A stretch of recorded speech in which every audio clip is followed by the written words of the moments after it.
Assalamualaikum warahmatullahi wabarakatuh. Halo guys, perkenalkan nama saya Rilia dari kelas TK1A Keperawatan. Pada kesempatan kali ini saya ingin menjelaskan secara singkat mengenai mata kuliah Bahasa Indonesia tentang materi kalimat Bahasa Indonesia. Pengertian Kalimat adalah kumpulan kata yang setidaknya terdiri atas subjek dan predikat. Kalimat pun dapat terbentuk dari satu klausa maupun beberapa klausa. Suatu kalimat terdiri atas beberapa unsur pembentukan kalimat. Kalimat sendiri setidaknya terdiri atas unsur subjek dan predikat. Berikut adalah penjabaran mengenai unsur-unsur pembentukan kalimat. Yang pertama, subjek. Subjek adalah kata benda dalam sebuah kalimat yang dapat berupa nama orang, hewan, benda, sapaan, dan lain-lain. Yang kedua, predikat.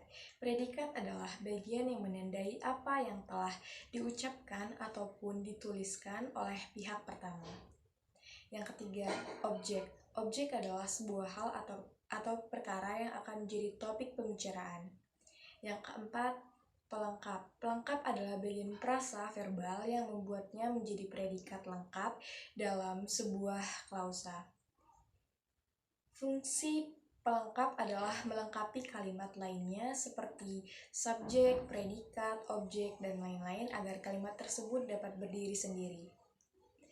Yang kelima, keterangan. Keterangan adalah sebuah bagian kalimat yang memiliki tujuan untuk memperjelas kalimat. Jenis-jenis kalimat berdasarkan jumlah klausa.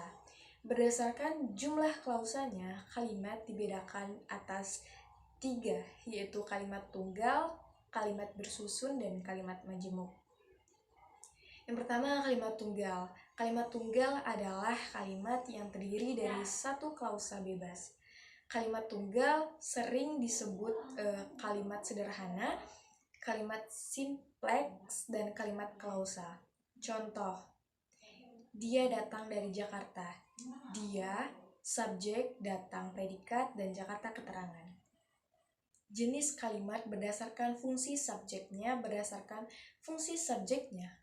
Jenis kalimat dibagi menjadi 2 macam, yaitu ada kalimat aktif dan juga kalimat pasif. Berikut penjelasan mengenai kalimat aktif dan kalimat pasif. Kalimat aktif.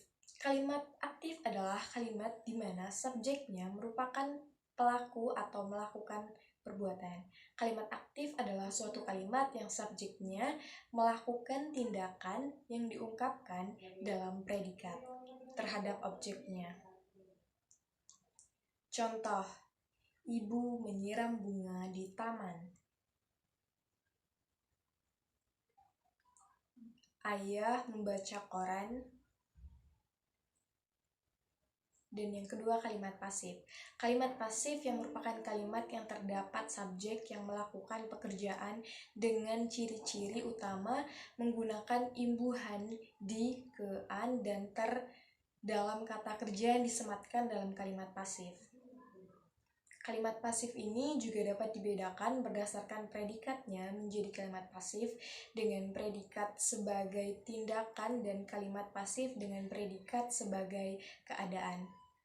Subjeknya dikenai tindakan oleh objek, biasanya diikuti dengan kata oleh dan dengan. Contoh, orang itu ditegur Pak Polisi karena tidak menyalakan lampu. Struktur kalimat pasif di atas, orang itu subjek, ditegur predikat, Pak Polisi pelengkap karena tidak menyalakan lampu, keterangan, sebab. Dan yang kedua, kapal itu dilempar ombak. Struktur kalimat pasif di atas, kapal itu subjek, dilempas predikat, ombak pelengkap. Kalimat berpola SPOK biasanya dikatakan sebuah kalimat yang baik dan benar sesuai kaidah penulisan tata bahasa Indonesia. Kalimat berpola SPOK adalah sebuah kalimat yang terdiri dari 4 unsur, yaitu 1 subjek, 1 predikat, dan bisa pula dilengkapi objek serta keterangan. Terkadang di dalam kalimat SPOK juga disisipkan pelengkap atau pel. Contoh kalimat berpola SPOK, Ibu membeli obat di apotek. Subjek ibu, predikat membeli, objek obat, keterangan tempat di apotek. Dan yang kedua, Pak Dokter mengobati pasien di rumah sakit. Subjek Pak Dokter, predikat mengobati, objek pasien, keterangan tempat di rumah sakit. Berikut ini beberapa contoh kalimat dengan pola SPO Paul beserta keterangannya. Yang pertama, ibu membelikan adik baju baru. Subjek ibu, predikat membelikan, objek adik, pelengkap baju baru. Yang kedua, dia mengirimi saya bunga melati. Subjek dia, predikat mengirimi, objek saya, pelengkap bunga melati.